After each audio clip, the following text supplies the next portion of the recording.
media. Emeka Nwite fixed a date after TJ Wando, who appeared for Thomas, when the lawyer to the prosecution, Victor Koye, made the submissions for and against the bail application. Within the bail motion, Wando said the application dated December 20th was served on same date. He said it was brought in pursuant to the 1999 Constitution and Administration of Criminal Justice Act 2015. The lawyer said the application prayed the court for an order admitting Thomas to bail pending the hearing and determination of the charge before the court. He urged the court to admit his client to bail on liberal terms, assuring that she would not jump bail. But Okoye, who said a counter affidavit was filed on December 30th, prayed the court to refuse Thomas' bail application.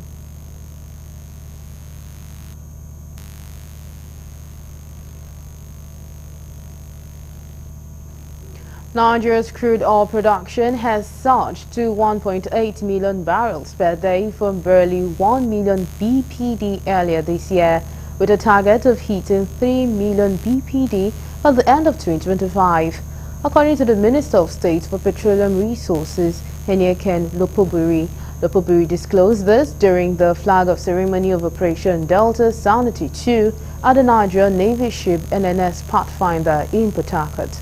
The operation is a follow-up to the initial Operation Delta Sanity, which has recorded significant successes in checkmating the menace of crude oil theft and other illegalities within Nigeria's maritime environment. The minister, who commended the Navy for the exceptional leadership provided by the Chief of the Naval Staff, expressed satisfaction with the progress made by the Nigerian Navy in combating crude oil theft and pipeline vandalism. Sometime last year, the Chief of the Naval Staff invited me to be part of the launch of Delta Sanity, which took place somewhere in Delta State. And today we are doing this one here. And I'm particularly happy about this one because this is where we have the most fundamental problem. This Trans-Niger pipeline is where we have most of the, the illegal, infractions that we have. As far as crude oil theft and pipeline fertilization is concerned.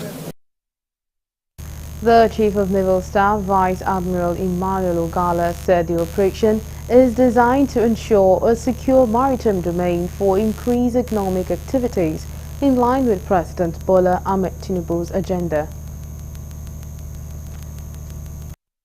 Strategic efforts are hereby reconstituted under Operation Delta Sanity 2 to further restore sanity to oil and gas activities, increase aerial surveillance using our newly acquired air assets and unmanned aerial vehicles, including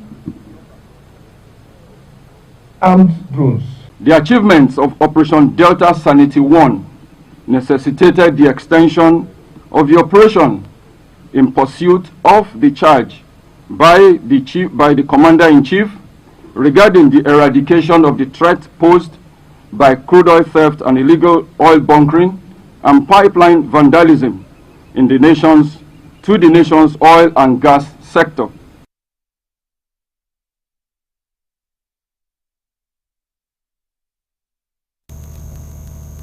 Now we have Engineer Adekunle Makinde, the past president of Nigerian Institute of Electrical and Electronic Engineers, who joins us, and he will be speaking on the Warri refinery that was announced to have kick-started yesterday. Thank you so much for being a part of the news on this time. Good evening, thank you for having me. All right, so quickly, NNPCL announced yesterday that Warri refinery has begun operations. What are your thoughts on that? For me, I think it's called for some little celebration, even though cautiously. I think it's another developmental stride in the right direction. Yeah, it could have been long overdue. Yes, it should have come a long time ago, but I think at the same time we need to, give some flowers, some little flowers to the present administration, because it seems as if they are treading where almost nobody has been able to tread. It seems as if they are succeeding somehow, somewhat in pulling the chestnut out of the fire. For me, I'd rather see, the latest development as the cup being half filled rather than, half empty. And to me, generally, honestly, it's a win-win situation for the country. Because whether we like it or yes, it's going to have a positive effect on our economy. Talking about the foreign exchange, we are going to be less import driven, import dependent. I mean, that's on plus for us. And then looking at the economic buoyancy of the nation is going to give us some more leverage. In the recent past, we saw the Praco refinery coming up, and after Dangote kickstarted his own operation in Lagos. And in less than 2 months, you can see the market forces at work. You can see the market-driven economy concerning the oil sector. You can see the price little by little coming down, even though some still are yearning for the old price of probably 167 or 200 or 300 or whatever. But then it is a work in progress as far as I'm concerned.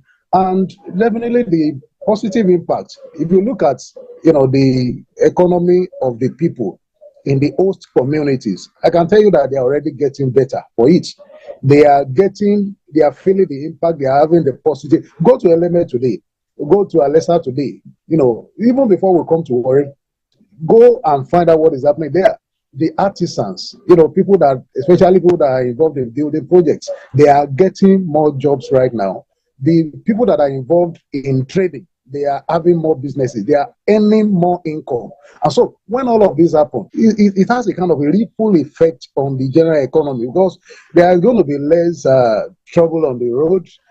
People are going to have little or no time now, for ventures that are not very profitable. People are profitably engaged in their businesses. So by and large, I think it's a very, very good thing for the country. All right, so to some Nigerians, the coming of Dangote Refinery has, suddenly revived the NNPCL, whose activities have been on a downward trend before now. Do you subscribe to this view? The coming of Dangote Refinery is another good thing to happen to the Nigerian nation and the Nigerian economy. Now, the way it is presently, we are not yet where we are supposed to be. Yes, Praco Refinery is up, Dangote Refinery is up, and if you look at it critically, because of the market forces at play, there has been a little bit of downward review in the cost of PMS. Yes, it is, for me, from what I can project, it's going to be a continuous exercise. Of course, the international price of crude, the per barrel price is there. International events happen in the Gaza Strip and all over the world. They are also there that would naturally, and of course, the cost of businesses all over is going to generally affect all of this. But we can see what is happening here right now, because there is Dangote is saying, okay, he came around, trying to do the monopolistic usual stunt. But the independent market has decided that, look, we are going to be importing. And they decided to import. And at the end of the day, they are saying that, look, the price of their own crude is less than what Dangote is giving out. Dangote came out to say, oh, maybe what they are giving out is of less quality. But of course, it's still about the same quality, because I have bought virtually every one of them. So at the end of the day, the price came down. Dangote had to come down as well. And then NNPC had to come down. And the people are the better for it. And I think by and large is a continuous event. It's a work in progress. And I believe that effectively and ultimately it's still going to spell positively for every one of us as citizens of the country. Thought that the new fuel price would come down when Port Harcourt Refinery began production. Do you think that might actually happen now with two refineries operating now? With Warri Refinery in operation, with Praco Refinery in operation, with Dangote Refinery in operation, honestly, I think we're on for a good ride. We are on a journey to somewhere. And I believe somewhere good, somewhere where the prices, because that's the monopoly. And that's why, some of us know what happened in the days, I mean, when the telecoms sector was privatized. We had the days of Nitel of old, whereby for you to even have a fixed line, we all know the story. But the major operators came around. But because the two major operators then were more or less like a monopoly, they were, I mean, some of us bought a single SIM card for 30,000 naira. We were giving some Sagem or Triumph telephone sets that even our little children they are not going to touch them with ordinary, I mean, with the 10-foot pole right now. Well, all of those, we call the Bude Park or whatever, for over 30,000, over 50,000 naira. But today, to get a SIM card is more or less free. And then you are meant to make calls on per second billing, I mean per minute billing. They were shouted, they said no, it was not possible. But another operator came and they broke the backs of the so-called big operators that were kind of operating monopoly. So the more the merrier. The more we have the operators in operation, pushing out the products. For example, now Warri is in operation. Do you know that the people in the Warri axis, the marketers in the Warri axis, they are so ecstatic, they are so happy about it that they don't have to travel long distances to travel down to Warri, I mean to Port Harcourt to go and lift products. In the process of that, you know what is going to be happening? There will be less pressure on the road network. Okay, there will be less or fewer accidents on our roads. Our roads are going to become safer. Okay, and then there will be less pollution. It's a ripple effect. It's a multiple effect that is going to naturally spell good for every one of us. I say so. When you travel less and you consume more, I mean you consume less fuel in the process of transporting your product from one location to the other, thereby increasing your profit margin, then you are going to be able to push it back to the people that look, I am spending less now in getting this product to this particular location. Thereby, then I can give you a little bit of discount on what I. So I think it's a win-win situation for every one of us. Naturally, when the market forces, and that's what the president has been saying, when the market forces are at play, naturally the prices. I mean, it's just the normal law of demand and supply. When the supply is more, then the demand, of course, will naturally get changed somewhere along the line. So I think we are in for a good ride. I wish, hope, and pray that the Kaduna refinery as well is brought up so that there will be less pressure from that axis of the country, from that region of the country as well. And of course, things will just naturally get better. Thank you so much for being a part of the news. I really appreciate your time. Thank you for having me. All right, that was Engineer Dikule Makinde, the past president, Nigeria Institute of Electrical and Electronic Engineers. And now we count the rest of the stories. The Defense Headquarters has disclosed that no fewer than 1,000 notable terrorist leaders, commanders and their replacement were neutralized by troops of the Nigerian military across all theaters of operations during the course of 2024. The military high command also said troops also eliminated 10,937 terrorist foot soldiers, arrested 12,538 others, and rescued 7,063 hostages within the year. Addressing journalists at the final media briefing on the ongoing military operations in Abuja on Tuesday, the Director of Defense Media Operations, Major General Edward Buba, said the notable terrorist leaders include Duse Mai Nasara Ida, Malam Saleh Umaru, Mohammed Amadu, Chime Miriam, Jeremiah Uzoma, Tochukwu Awo, and Iguatu, amongst others. He noted that troops of the Niger Delta in the course of the year recovered 56,223,002 liters of stolen crude oil, of illegally refined AGO and other oils, while denying the oil theft of an estimated sum of over 68 billion naira only.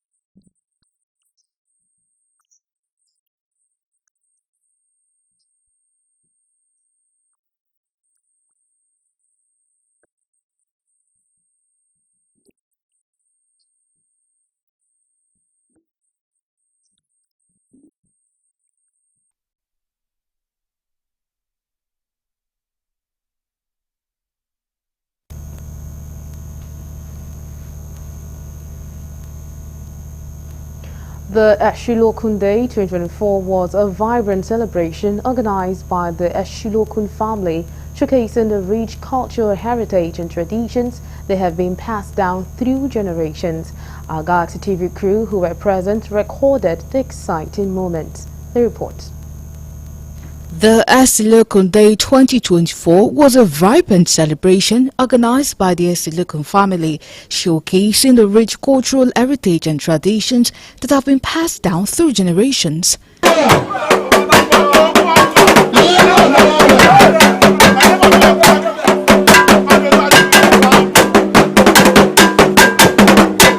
The atmosphere was infused with excitement as family members, friends and well-wishers from near and far gathered at the celebration grounds, filling the space with laughter and joy while tracking the arrival of guests in colorful attire.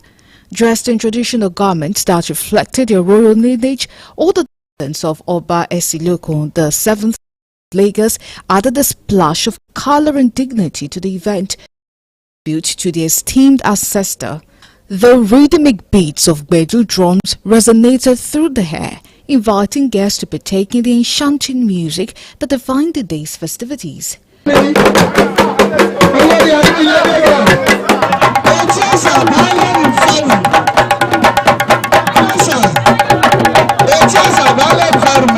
Oba Eshilokun Day is a pivotal celebration that honors the legacy and courage of the late Oba Eshilokun, who reigned from 1980 to 1819. Under his leadership, Lagos thrived in peace and prosperity. One of his most remarkable acts was ending the age-old custom of transporting the corpses of former Obas to Benin for burial, a decision that affirmed his commitment to the people of Lagos. Prince Ibrahim Abayomi Kola Balogun, Diarole Asajo and Eshilokun of Lagos and Etiosa passionately shared the stirring account of his ancestors' bravery. He recounted the tale of how Oba Eshilokun valiantly confronted royal guards and soldiers from Benin along the Ekpe waterway, reclaiming the remains of his father, Oba Ologun Kutere. This courageous retrieval marked a significant moment in history, establishing Oba Ologun Kutere as the first Oba of Lagos to be laid to rest in the revered Igaidu Goro Palace. Prince Ibrahim emphasized how this historic act is a powerful testament to Oba Eshilokun's unwavering strength and determination, and they celebrated the royal family's commitment to preserving and honoring this remarkable legacy during the Oba Eshilokun Royal Family Day. The chairman of the planning committee, in an impassioned speech, elaborated on the significance of Oba Eshilokun's legacy and the profound meaning behind this celebration. Barrister Monso Alade Dauda's insights were met with nods of agreement and appreciation from the audience. This celebration primarily is in remembrance of our ancestor, that is the distinguished Oba of Lagos, Oba Eshilokun, who ruled Lagos between 1780 to 1819. Oba Eshilokun was the first born of Oba Ologun Kutere, who was also Oba of Lagos. The family is apolitical. Every one of us is free to affiliate with any political party of his or our own choice. The family does not play politics. We are all one. We don't allow politics to cause any disunity among us. Senator Wasiu Sani Eshilokun of Lagos Central Senatorial District was also in attendance, dignifying the occasion with words of praise for the great king, whose reign was marked by peace and prosperity for the people of Lagos. His remarks resonated deeply, capturing the essence of the legacy. Yeah, they will know in the brochure that we circulated.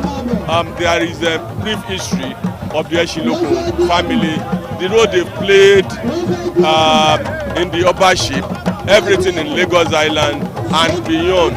Because when you talk of Eshilokun, we extend to Etiosa, Epe, Ikorodu, Badagry, Ojo.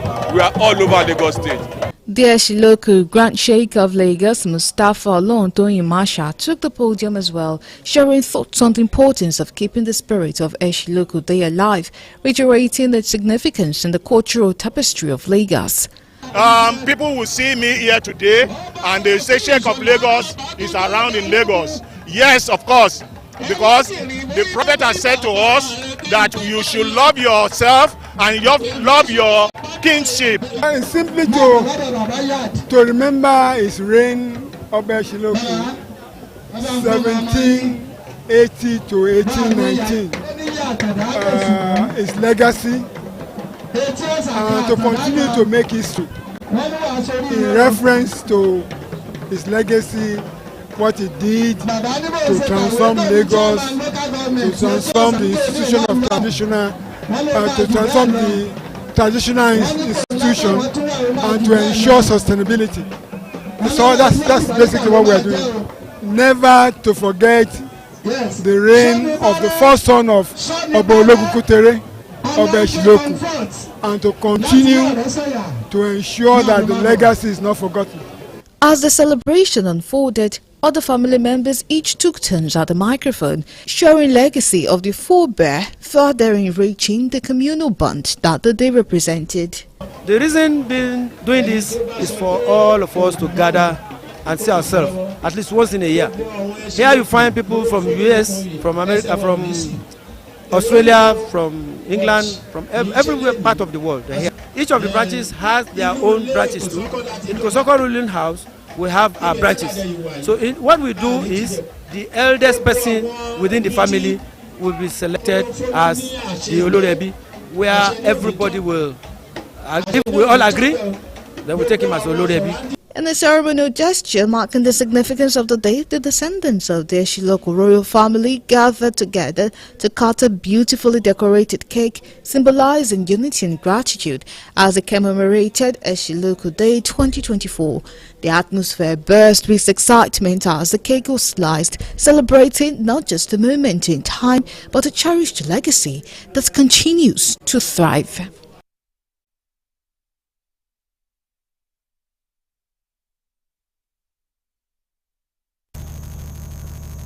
And I'll move over to the foreign desk for more news.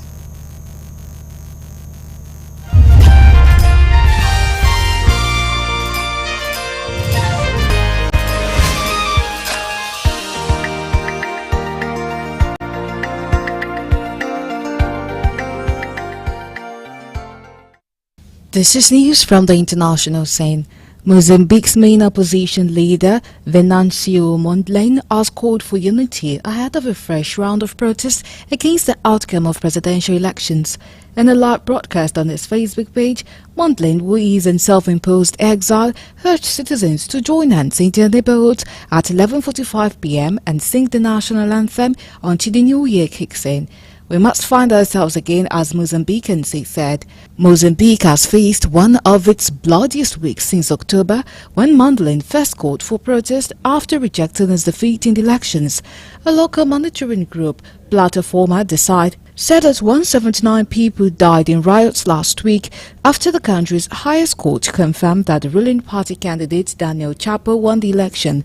This brought the death toll to 278 people since demonstrations began after the Electoral Commission declared Chapo the winner of elections in October, extending Frelimo's 49-year rule. The fatalities include protesters, children and members of security forces. Mondlane fled Mozambique, saying his life was in danger after 2 of his aides were shot dead in October.